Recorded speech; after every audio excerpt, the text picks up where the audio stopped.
Hello, my name is Martin Roux. I'm a cinematographer. I'm one of the creators of Diaphanie and Diaphanie, distributed by HAL Picture. And this video belongs to the Diaphanie overview series. This time I will show you the Halation and Diffusion modules of Diaphanie. And to do so, I have a timeline filled with a lot of footage from many different cameras. This timeline is color managed in ACCCT as usual. And in the timeline, I'm going to apply Diaphanie in one node at the timeline level. And I'm going to add a node with diachromy and to get a complete look so that it looks better. So I'm going to place diachromy just after Diaphanie, and I'll explain why a little later in that video. So let's take a look at the Halation and Diffusion modules, and let's start with Halation. Halation is a film aberration caused by stray light. It occurs when a large amount of light bounces on the back pressure plate of the camera, on film cameras, and re-exposes the last layer of the film, which is the red layer. It causes red contamination in areas adjacent to areas of very high light. And as you can see right now on that image, that's precisely what happens. So I'm activating and deactivating the halation, and you can see a reddish halo that appears around the areas of very high light. Halation is very easy to adjust. There's a quantification of its size called spatial spread for a more or less wide halo, a global blend that increases the amount of halo perceived, just like that. Very easy to use. And then advanced setting. The saturation setting allows you to change the saturation of the halo phenomenon. U changes the U, of course, but the default behavior is already preset to be the reference filmic orange red, just like that. So if you move, it's not that filmic anymore. All right. You can also adjust the brightness of the halation.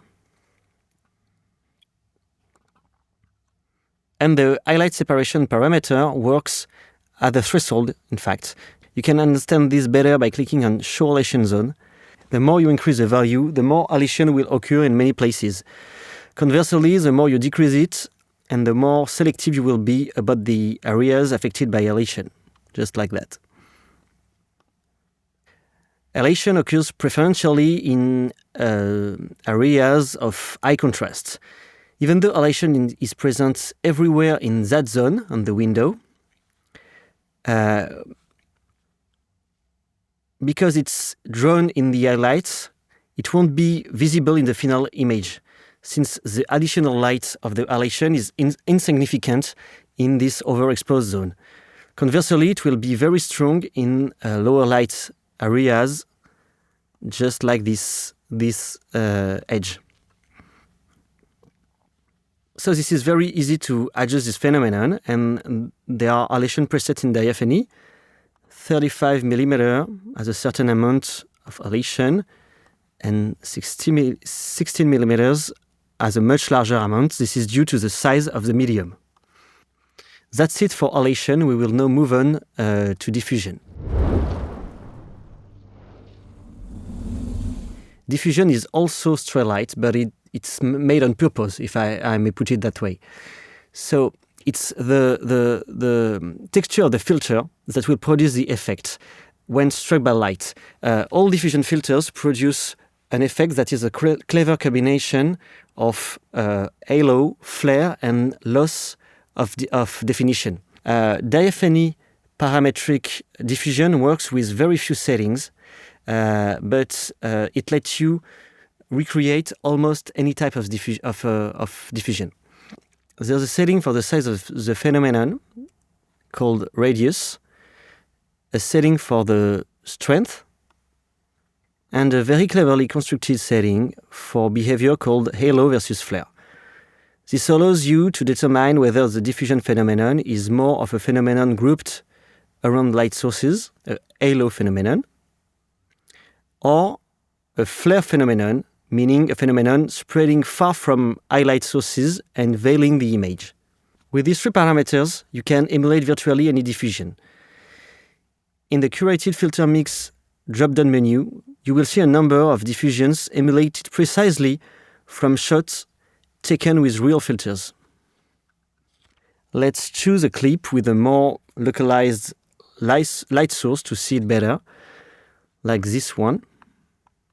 Okay. You'll find, for example, classic stuff filter that typically have a very pronounced halo effect. You can see that the halo versus flare slider is at its minimum, which means on the total halo side. And there are filters that have a slightly less halo effect and a slightly more flare effect, for example, the Hollywood Blackmagic, as you can see, or filters that have a total flare effect, such as low contrast. For each of these filters, we chose an average filter value that we emulated, but you can explore the entire range of filters yourself by simply changing the strength of the effect. From standard representation of these filters, you can then, in just a few clicks, adapt the filters to your taste in a much more precise way. And above all, you can better understand how each filter behaves, how it balances between halo and flare. And you're not limited to the data we've sampled. You got the end on the mat. Let me show you a side-by-side comparison between an actual Hollywood Blackmagic, for example, and our emulation. And you see this is a pretty close match. Same goes for different filters, as you can see.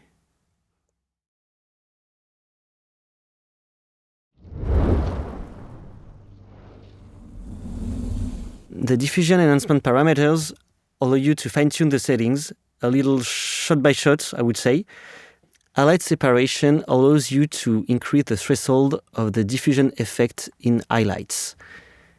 Just like that, you can see on that shot, it's just about the lump, or it can be also the nose of the actor. Saturation enhancements allow you to increase the saturation phenomenon slightly for shots with very saturated lights. Let me show you this one, for example, with the red lamp. With the saturation enhancement, you can see the saturation on the helmet, for example. We can add a little bit more blue to it, or a little bit more red to that specular light. Color temperature allows you to adjust the color temperature of the light diffused by the digital diffusion. It's very important to note that all diffusion filters warm the image very slightly. If you want to produce diffusion that is faithful to the optical phenomenon, you should always warm the diffusion effect very slightly. You can see here, by moving the color temperature slider, that the diffusion on the table is a little bit warmer, and that should match the actual diffusion a little bit better. By default, we have left the color temperature at 0, so that we are producing a perfectly neutral diffusion, which is not totally faithful to the real optical phenomenon. But we think that having an artificial diffusion which is warming the image a little bit is a bit confusing. But if you want to be very accurate, you should move the color temperature a little bit. With these parameters, in just a few clicks, you can adjust and create a combination of halation and diffusion that is completely unique to your project.